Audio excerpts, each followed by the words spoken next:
ચાલો બાળકો આપણે સ્વાધ્યાય 5.2 જોઈએ. 5.2 ની અંદર પહેલો દાખલો આપણે જોયેલો હતો. બીજા દાખલાથી કેટલાક સૂત્રો તૈયાર કરવા આપેલા હતા, પણ છતાં એક સૂત્રો મને ત્યાર પછી લાગ્યું કે એક સૂત્ર આપણું બાકી છે. d by dx of root x. તો root x એટલે શું કે d by dx of x raised to 1/2. હવે આને પણ ઘાત ગુણકમાં એક ઘાત ઓછી x raised to 1/2 minus 1 બરાબર 1/2 x raised to minus 1/2, અને એટલે આપણે આને 1/2 x raised to 1/2 કહી શકીએ, અને એને આપણે કહીએ તો root x. એટલે આપણે ખાલી આટલું યાદ રાખવાનું છે, d by dx of root x બરાબર 1/2 root x. આને જરા તમે લખી રાખજો, d by dx of root x બરાબર 1/2 root x.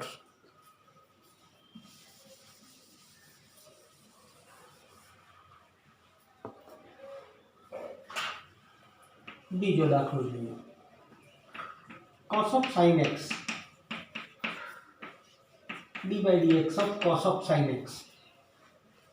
તો d by dx of cos of sin x નો પહેલું વિધેય cos આવ્યું, એટલે cos નું આપણે વિકલન કરી દઈએ minus sin of sin x.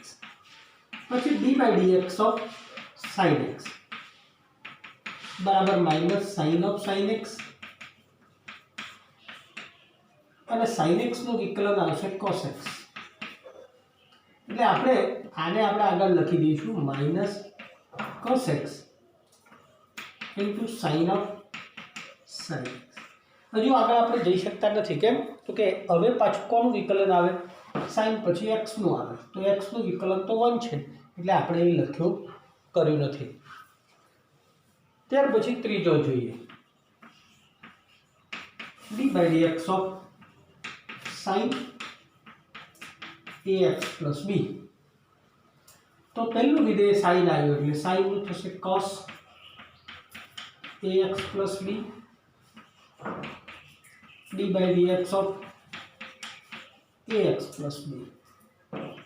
એટલે આ થશે cos ax plus b, અને ax plus b માં b અચળ છે, અને d by dx of constant પદ અચળ પદનું વિકલન 0, એટલે આનું 0 થઈ જાય, ax નું થશે a, એટલે is equal two a cos ax plus b. બરાબર.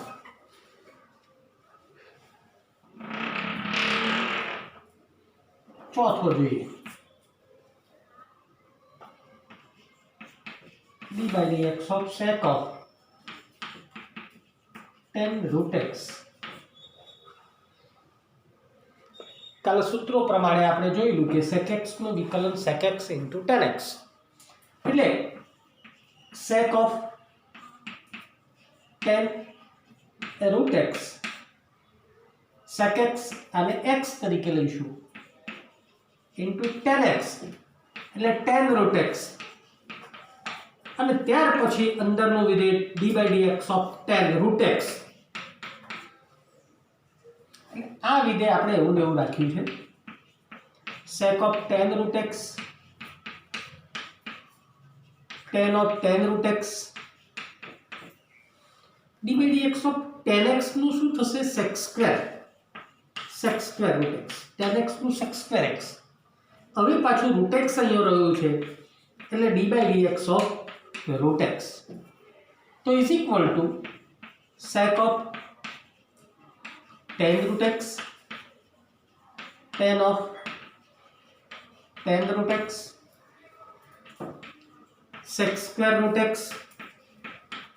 અને d by dx of root x નું 1/2 root x. એટલે આને હું આગળ લખી દઉં છું 1/2 root x sec of tan root x, અને tan of tan root x into sec square root x. તો આ પ્રમાણે અંદરના વિધેયનું વિકલન થશે. ત્યાર પછી આ પહેલા આટલા 3 4 લખી રાખો પહેલા. પછી આપણે આગળ જોઈએ.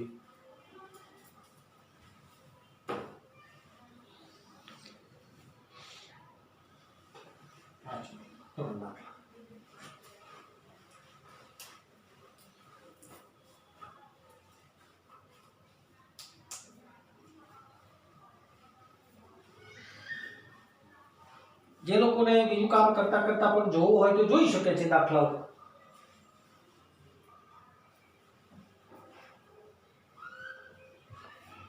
કેટલાક વિદ્યાર્થીઓએ ટેસ્ટ લખવા આપેલું, હજુ જવાબો નથી આવ્યા. એનો મતલબ એવો કે એ લોકોએ ગણ્યો નથી. મોડ 5 થી 7 છોકરાઓના મને તરત જ મેસેજ આવેલો હતો, તરત જ પેપર મોકલાયેલા હતા. આપણે સમય પ્રમાણે રાખેલો હતો, 1 કલાકનું પેપર રાખેલું હતું અને તરત જ ફોટા પાડીને મોકલાવાના હતા. જે લોકો તરત જ મોકલી શક્યા એ લોકોએ મોઢે ગણ્યો હશે, અને જે લોકોએ હજુ પણ મોકલ્યા નથી એ લોકોએ કદાચ એમણે નહીં ગણવું એવું વિચારેલું હશે. પણ 1 થી 4 ચેપ્ટર જે લોકોને મેં વારંવાર કહું છું, 1 થી 4 ચેપ્ટર જેને આવ્યા છે એ લોકો ધોરણ 12 ને પાસ થવા માટે લાયક બને છે એવું વારંવાર આપણે કીધેલું છે. બરાબર? ચાલો, આ પણ તમે લખી નાખ્યો હશે.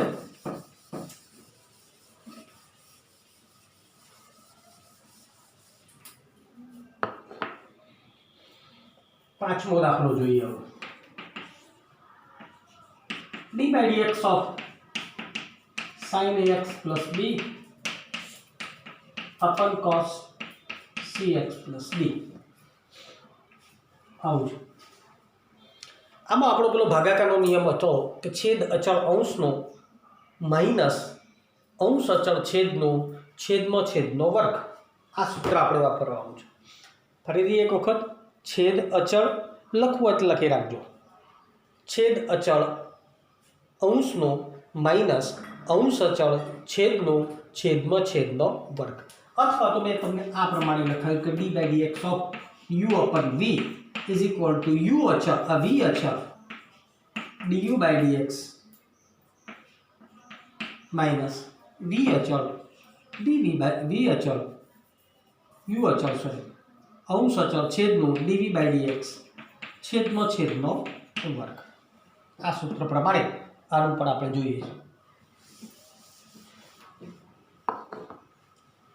તો અહીંયા છેદ અચળ એટલે cos cx plus d minus અંશનું વિકલન d by dx of sin ax plus b minus અંશ અચળ sin ax plus b into d by dx of sin ax plus b cos cx plus b છેદમાં છેદનો વર્ગ એટલે cos square cx plus b is equal to cos cx plus b d by dx of sin. તો sin નો શું થશે? cos ax plus b. હવે એક step હું નથી લખતો, હવે cos sin નું વિકલન થઈ ગયું. હવે મારે આનું વિકલન કરવાનું છે ax plus b નું. તો અહીંયા b તો અચળ છે એટલે એનું 0, અને ax નું શું થશે? a એટલે ગુણ્યા a minus sin ax plus b. અહીં જરા ધ્યાન રાખજો હો, cos નું શું થશે? માઈનસ sin એટલે અહીંયા હું માઈનસ નું પ્લસ કરી દઉં અને sin cx plus b. અને હવે cx માંથી cx નું c થશે અને d નું શું થશે? 0 એટલે ગુણ્યા c છેદમાં cos square cx plus b. હું a ને હું બહાર મૂકી દઉં છું. કોઈકનો વિચાર થઈ જશે કે સાહેબ cos સ્ક્વેર લખી દઈએ તો એ ન લખી શકીએ, કારણ કે અહીંયા cx plus d છે, અહીંયા ax plus b છે. a cos cx plus d into cos ax plus b plus આ c ને હું બહાર મૂકી દઉં, c sin ax plus b into sin cx plus d upon cos square cx plus b. તો આ આપણે આ જોયો પાંચમો. આને તમે લખી નાખો, પછી જોઈએ આગળ.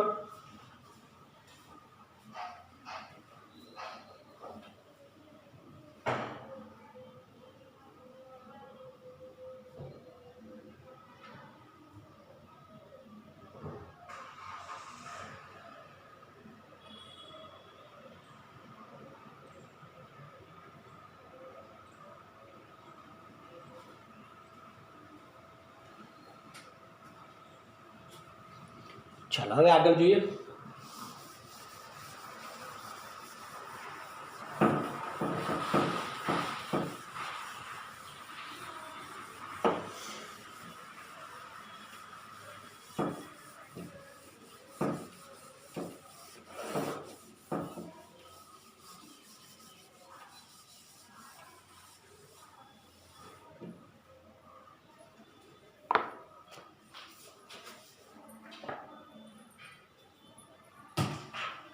છઠ્ઠો જોઈએ. d by dx of cos x cube sin square x raised to 5.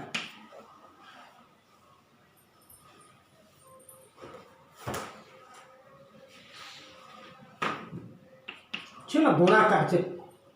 cos x cube છે. cos cube x નથી, આ ધ્યાન રાખજો. હો, sin square x raised to 5 છે. બે વચ્ચે ગુણાકારનો સંબંધ છે. ગુણાકાર હોય તો એકને પકડી રાખો, બીજાને પકડી રાખો. પહેલાનો આ રૂલ્સ પ્રમાણે પહેલા આપણે cos x cube ને આપણે પકડી રાખીએ છીએ અને d by dx of sin square x raised to 5 plus sin square x raised to 5 અને d by dx of cos x cube આવું રાખીએ છીએ. તો cos x cube અચળ રહ્યા. આવું વિકલન કરીએ તો sin સ્ક્વેર નું વિકલન શું થશે? તો sin સ્ક્વેર નું પહેલા એટલે ઘાત ગુણાંકમાં 2 sin x raised to 5. આ તો સ્ક્વેર નું કર્યું આપણે, આ વિધેયનું sin નું નથી કર્યું. એટલે d by dx of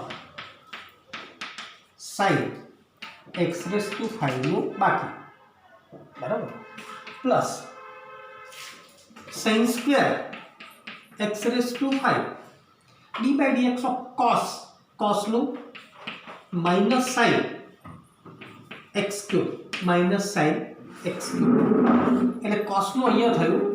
હવે થશે કોનું? x cube નું. તો d by dx of x cube. હવે જોઈએ તો આમાં બગડો આપણે બહાર મૂકી દઈએ. બગડો બહાર. cos x cube sin x raised to 5. હવે sin નું પાછું શું થશે? cos x raised to 5. આ તો sin નું થયું. હવે d by dx of x raised to 5 plus નહીં માઇનસ, અહીંયા થશે sin square x raised to 5 sin x cube અને x cube નો પાછું 3x square. બરાબર. હવે આ બે વસ્તુ તેવી ને એવી જ મૂકવાની છે આપણે. કઈ? આટલી બધી વસ્તુ એવી ને એવી. આનું વિકલન કરવાનું છે. ઘાત ગુણાંકમાં એક ઘાત ઓછી એટલે 2 cos x cube sin x raised to 5 cos x raised to 5 ગુણ્યા 5x raised to 4 માઇનસ તગડાને 3x square ને આપણે બહાર મૂકી દઈએ. 3x square sin square x raised to 5 sin x cube. હવે આને હું જરા આગળ મૂકી દઉં તો 5 દૂની 10 x ની 4 ઘાત cos x cube sin x raised to 5 cos x raised to 5.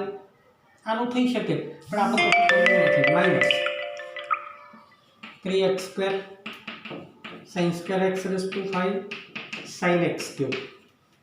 બરાબર. તો આ એક થયો. આ દાખલા નંબર 6. દાખલા નંબર 7 જોઈએ. d by dx of 2 under root of cot x raised to x square cot x square આવું છે. તો બગડો તો આગળ છે તો અચળ છે એટલે એને તો આપણે બહાર મૂકી દેવાનું. હવે d by dx of root x રૂટમાં જે હોય તે પહેલાં તો 1/2 root x કરી દેવો. જે પણ હોય તે d by dx of root મગન હોય તો 1/2 રૂટ મગન જ કરી દેવું. એવું અહીંયા 1/2 રૂટ cot एक्स स्क्वेर कर दीधो। હવે અંદરનું દીધે બીજું d/dx of cot x square. તો આ બગડો અહીંયા જશે એટલે આવું થશે 1/√ऑफ cot x સ્ક્વેર। cot નું શું થશે minus cos x square x square અને x સ્ક્વેર નું શું થશે પાછું x સ્ક્વેર નું 2x। એટલે હવે આનો જવાબ શું થઈ ગયો minus 2x into cosec square x square upon √of cot x square. આવો જવાબ થશે બરાબર। ચાલો આને પર તમે લખી રાખો, બોલચોક લેવી દેવી હો।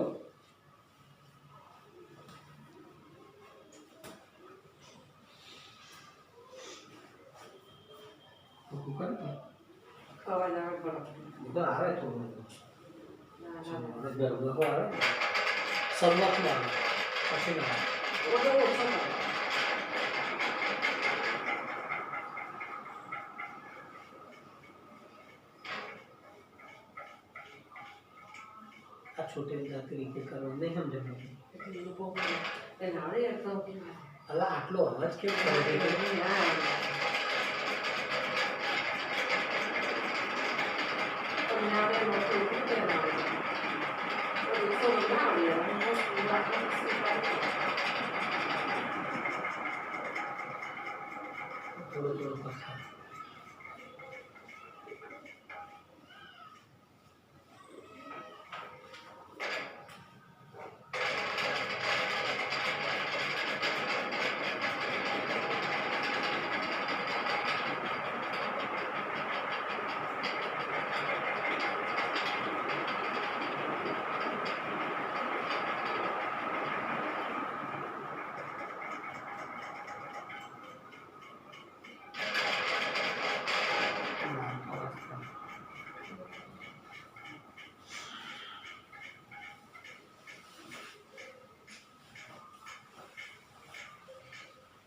આ લખી દીધું હશે તમે।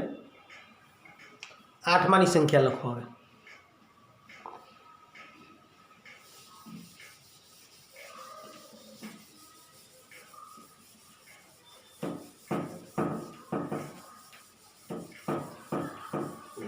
એક મિનિટ, આઠમો તમને હું ઘેરથી આપું। શું છે આઠમાની સંખ્યા cos √x। cos નું શું થશે માઈનસ sin √x અને √x નું શું થશે 1/2√x। એટલે અહીંયા તમારે જાતે ગણવાનો છે। cos √x નો માઈનસ sin √x ને √x નું 1/2√x એટલે એ તમારે જાતે ગણવાનું છે। 9મો અને 10મો બે દાખલાઓ આપણે જ્યારે જોઈએ। વિકલનીયતા સાબિત કરવાનો આ પહેલો દાખલો જ આવે છે। અને બીજી વસ્તુ આપણે એ પણ જોઈ છે કે માનાંક વિધેય એ હંમેશા સતત છે એવું આપણે જોયેલું છે। હવે આપણે x = 1 આગળ વિકલનીય નથી એવું સાબિત કરવું છે। એટલે સાતત્ય અને વિકલનીયતા વચ્ચેનો આ મોટો ડિફરન્સ છે। આ તો સાતત્ય સાબિત કર્યું એ તો લિમિટ x → x = 1 આગળની વાત છે તો x → 1 મૂકીને આપણે કરતા હતા। હવે માનાંકનો મતલબ શું તો કે પહેલા આપણે x - 1 = 0 એટલે x = 1 ની વાત કરવાની છે। એટલે અહીંયા બે વસ્તુ થશે માનાંકમાં કે એક તો x - 1 if x is greater than or equal to 1 બરાબર, અને is equal to minus x - 1 if x is less than 1। એટલે કે આ એક વસ્તુ x - 1 થાય ને આ 1 minus x થાય। x is greater than or equal to 1 ને x is less than 1 આ f of x થઈ। હવે વિકલનીયતા ક્યારે કહી શકીએ કે ભાઈ f'(1 minus is equal to f'(1 plus આ બે સરખા હોય તો વિકલનીય કહેવાય। તો આપણે આ બંને આપણે શોધવા પડે બરાબર। આ છે એવું ચેક કરવું પડે।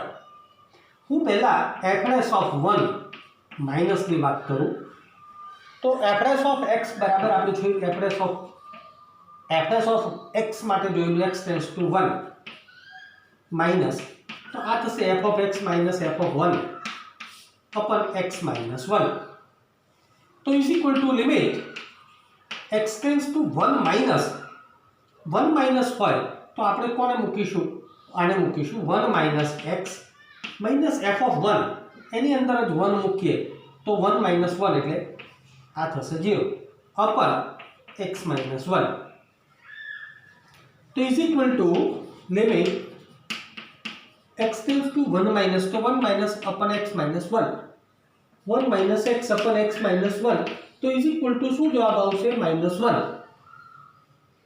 હવે આપણે જોઈએ કે એફરેસ ઓફ 1 પ્લસ આને નંબર 1 આપી દીધો, એફરેસ ઓફ 1 પ્લસ, તો limit x tends to 1 plus f of x minus f of 1 અપન x minus 1, તો is equal to limit x tends to 1 plus f of x is equal two અહીંયા x minus 1, અને અહીંયા પણ 1 મૂકીએ એટલે 1 minus 1 એટલે 0 થશે, અને અપન x માઇનસ 1 એટલે limit x tends to 1 plus, તો x minus 1 અપન x minus 1 is equal two 1, તો આ બે નંબર, તો 1 ઇઝ નોટ ઇક્વલ ટુ 2, માટે એમ કહી શકીએ કે f A x is equal two 1 આગળ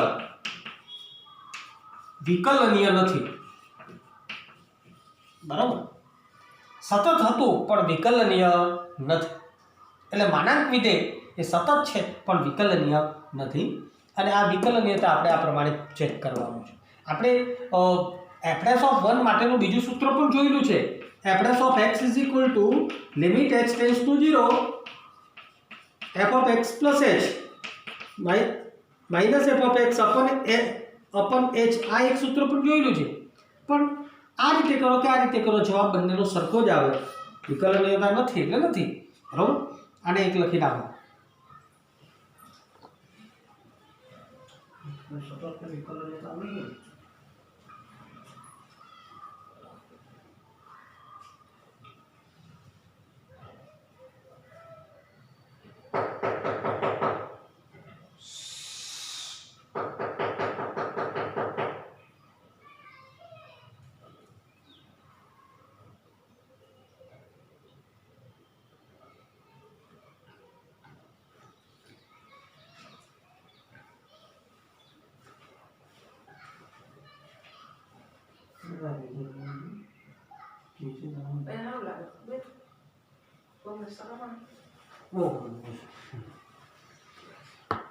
ચાલો હવે આ લખી દીધું હશે. હવે 10મો દાખલો જોઈએ.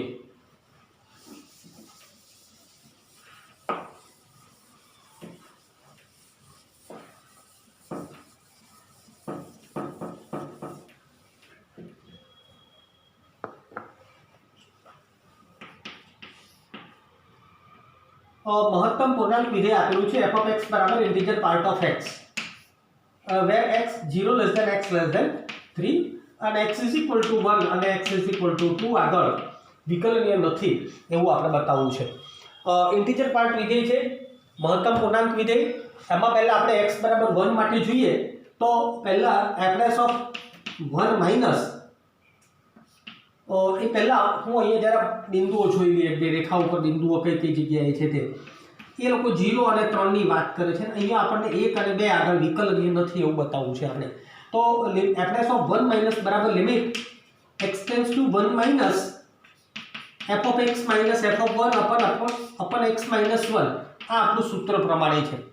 તો limit x tends to 1 minus f of x બરાબર integer part of x minus f of 1 એટલે 1 મૂકીએ તો 1 જ આવશે અને છેદમાં x માઇનસ 1, તો is equal to limit x tends to 1 minus, તો integer part of x is equal to શું હોઈ શકે?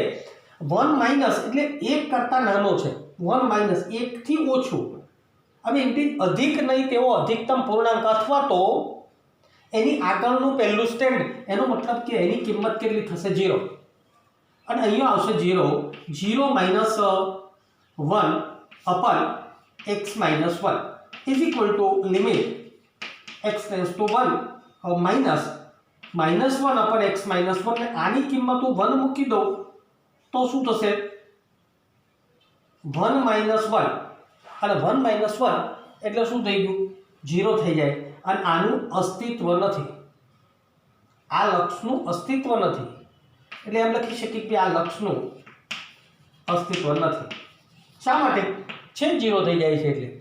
હવે જોઈએ કે એફએસ ઓફ 1 પ્લસ ની વાત કરીએ તો is equal to limit x tends to 1 plus f of x minus f of 1 upon x minus 1 is equal to limit x tends to 1 plus f of x બરાબર integer part of x અને f of 1 એટલે 1 upon x minus 1.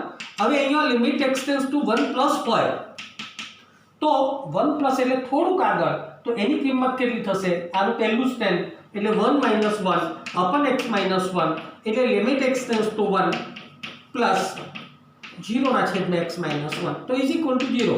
પેલી બાજુ અસ્તિત્વ નથી ધરાવતું અહીંયા 0 છે માટે એમ કહી શકીએ કે મહત્તમ પૂર્ણાંક વિધેય x બરાબર એટલે f of x બરાબર integer part of x A x બરાબર 1 આગળ વિકલનીય નથી. હવે તમે 2 આગળ કરો તો અહીંયા 2 થશે. અહીંયા આપણે એક f of અહીંયા 2 આવશે, અહીંયા 2 આવશે. હવે ઇન્ટિજર પાર્ટ ઓફ 2 તો અહીંયા શું થશે?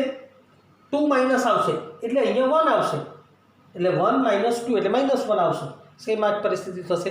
એના પણ લક્ષનું અસ્તિત્વ નથી અને અહીંયા 0 આવતો હશે કે જે આવતું હોય તે. ટૂંકમાં અહીં લક્ષનું અસ્તિત્વ નથી, અહીંની કિંમત જુદી છે માટે એમ કહી શકીએ કે x બરાબર 1 અને x બરાબર 2 આગળ આ વિધેય એ વિકલનીય નથી. એ 2 આગળનું તમારે ઘરેથી કરવાનું. ચાલો આને જ્યારે લખી નાખો.